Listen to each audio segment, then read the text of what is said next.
দিন দিন জনপ্রিয় হয়ে উঠছে কুষ্টিয়ার মধুপুরের ঐতিহ্যবাহী কলার হাট। কেবল কুষ্টিয়াতেই নয়, দেশের বিভিন্ন অঞ্চলে যায় এসব কলা। প্রতিদিন এখন 1.5 থেকে 2 কোটি টাকার কলা বেচাকেনা হয় বলে জানিয়েছেন বিক্রেতারা।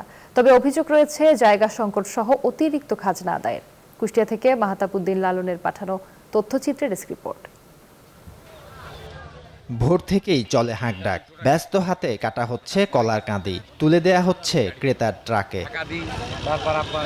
কুষ্টিয়া ঝিনাইদহ মহাসড়কের পাশ ঘেঁষে মধুপুর কলার হাটে প্রতিদিনই বিভিন্ন জাতের কলা নিয়ে হাজির হন স্থানীয় কৃষক ও ব্যবসায়ীরা।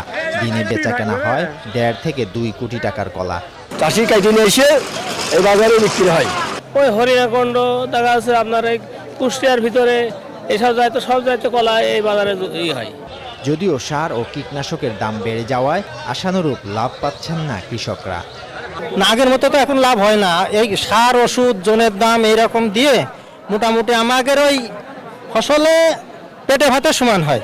তবে হাটের জায়গা সংকট, অতিরিক্ত খাজনা আদায় সহ নানা অসুবিধার কথা জানালেন ক্রেতা বিক্রেতারা।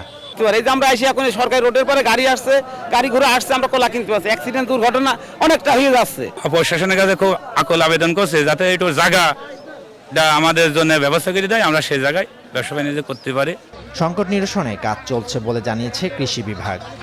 এই কলা উৎপাদনের সাথে তো আমরা জড়িত। আমরা কৃষকদেরকে তার চাষবাস থেকে শুরু করে তার আন্তঃপরিচর্যা শুরু করে কলা একদম হারভেস্ট করা পর্যন্ত আমরা কৃষকদের সাথে থাকি এবং আমাদের পরামর্শ নিয়ে কৃষকরা কলা উৎপাদন করে তারপরে কৃষকরা তারা বাজারে বিক্রি করে। মধুপুরের এই হাট থেকে প্রতিদিন 40 থেকে 50 ট্রাক কলা রাজধানী ঢাকা সহ দেশের বিভিন্ন জেলায় সরবরাহ করা হয়। Desk report, news 24।